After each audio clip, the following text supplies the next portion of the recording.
क्या है हेजिंग का एक कंसेप्ट समझ लीजिए। सबसे पहले जैसे हम लोग बात करते हैं स्टार्टिंग में कि एक फार्मर को क्या डर होता है कि हमारा फसल का रेट जो है कम हो जाता है। सूखा पड़ गया, बाढ़ आ गया, फसल बर्बाद हो गया। हाँ कि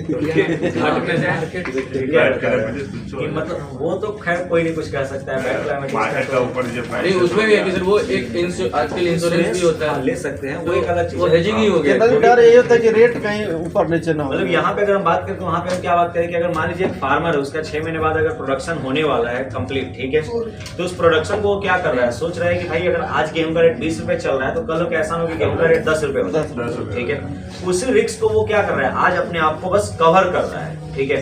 तो हेजिंग कुछ नहीं होता है, अपने आप को कवर करना, प्रोटेक्ट करना, उसी को हम लोग क्या बोलते हैं, हेज करना, ठीक है। कि अपने रिस्क को हम क्या कर रहे हैं, मिनिमाइज कर रहे हैं। जैसे बारिश हो रहा है, छाता ओढ़ ले, ठीक है, तो ये क्या हो, अपने आप को कवर कर रहे हैं आप, ठीक है। सेम वही चीज एग्जांपल आपको दे देते हैं। अगर मान लीजिए आप हेल्थ इंश्योरेंस ले रहे हैं, आप कोई भी टर्म प्लान ले रहे हैं, कुछ भी ऐसा कुछ आप ले रहे हैं, ठीक है, तो वो सब क्या एक हेज है आपके लिए। हेज क्या है, तो अगर मान लीजिए जैसे एक टर्म प्लान होता है, वो क्या है कि ऑलरेडी आप अगर नहीं है तो आपके जो बिलोंगिंग्स है, जो आपके नॉमिनीज है, जो भी है, उनको आपके फैमिली मेंबर्स को कुछ अमाउंट मिल जाता है, ठीक है।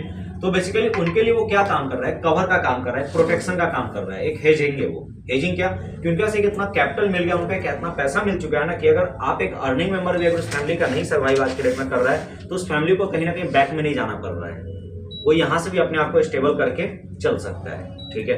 तो इसी चीज को क्या बोलते हैं, हेज करना। मतलब किसी भी तरीके से अपने रिस्क को मिनिमाइज करना, अपने रिस्क को कम करना या अपने रिस्क को नियर टू जीरो कर लेना, क्या होता है, हेजिंग होता है, ठीक है। इसी को हम लोग क्या बोलते हैं, वर्ड हेजिंग या प्रोटेक्शन, जो आप इसको वर्ड यूज करना चाहे आप ये कर सकते हैं, ठीक है। अब सेम पॉइंट में आता है कि हेज अब करते कैसे। तो सबसे पहले आता है कि मान लीजिए फॉर एग्जांपल एक कैश में आपने स्टॉक लिया, ठीक है। इसका बेस्ट एग्जांपल अभी के लिए तो वही है कि मान लीजिए हिडन का रिपोर्ट आया था जी अदानी का, क्योंकि उसमें मार्केट सडनली फॉल किया था। अगर मान लीजिए अब जिस समय अदानी का स्टॉक चल रहा था 900, 1000, 2000, 15, मतलब जितना भी बढ़ते बढ़ते 4000 तक गया था, ठीक है। जिस समय कैश में उसका रेट मान लीजिए 3000 रहा हो या 4000 रहा हो, उस समय थोड़ी किसी को पता था कि स्टॉक गिर जाएगा। सबको तो ये लग रहा था कि मार्केट ये बढ़ते जाएगा, 5000 आ जाएगा, 7000 आ जाएगा, कोई 12000 का भी टारगेट उसका दे रहा था, ठीक है। तो पॉइंट ये आता है कि अगर मान लीजिए फॉर एग्जाम्पल हमने उसको 4000 में बाई कर लिया, अगर हम कैश में अदानी एंटरप्राइजेस को 2023 के जनवरी में मैंने अगर उसे 4000 में परचेज करके रखा होता, ठीक है, रातों रात रिपोर्ट आया, ठीक है, 4000 में मेरा ये कैश में बाइंग था। अगर मान लीजिए रातों रात रिपोर्ट आया, अगले दिन मार्केट गिरा और मार्केट सीधा 25% फॉल कर गया, ठीक है, तो 4000 का 25% गिर के स्टॉक कहाँ आ जाएगा, सीधा 3000 पे आ जाएगा, ठीक है। अब उस कंडीशन में हम क्या करेंगे अब, ठीक है। मतलब कहने का कि अगर मान लीजिए मुझे क्या डर था कि मार्केट गिर ना जाए, ठीक है, मार्केट गिर भी गया तो हम क्या कर सकते हैं, मेरे पास क्या ऑप्शन होगा, सेल करके कुछ रख सकते थे, गुड बाय कर देंगे। नहीं सेल कर सकते थे, फ्यूचर है ना। नहीं अभी ये कैश है, अच्छा कैश है, मतलब मेरे पास कोई स्टॉक कैश में होल्ड है, कोई स्टॉक गिर रहा है, तो अब हम क्या करेंगे, या तो एक ऑप्शन है कि हम 3000 बेच के 1000 का प्रॉफिट, जो सॉरी मेरा लॉस है उसको बुक करके हटा दे, यही होगा ना। अभी मेरा यहाँ पे 1000 का लॉस चल रहा है ना, हम इसे 1000 का लॉस बुक कर ले और समझ जाएंगे कि भाई लॉस हो गया, ठीक है, हम झटका सह लेते हैं, हट जाते हैं मार्केट से, ठीक।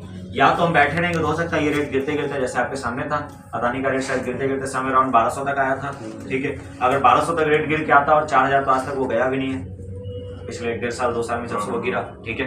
तो अभी तक आप उसमें बैठे रहते लॉस में कहीं ना कहीं। तो हम इस पोजीशन में क्या कर सकते थे, ठीक है। तो अभी हम लोग ऑप्शन पढ़ेंगे तो उसको हम लोग छोड़ देते हैं। तो अभी के लिए हम लोग क्या कर सकते हैं, तो यहाँ पे हमारे पास आता है वर्ड फ्यूचर, ठीक है।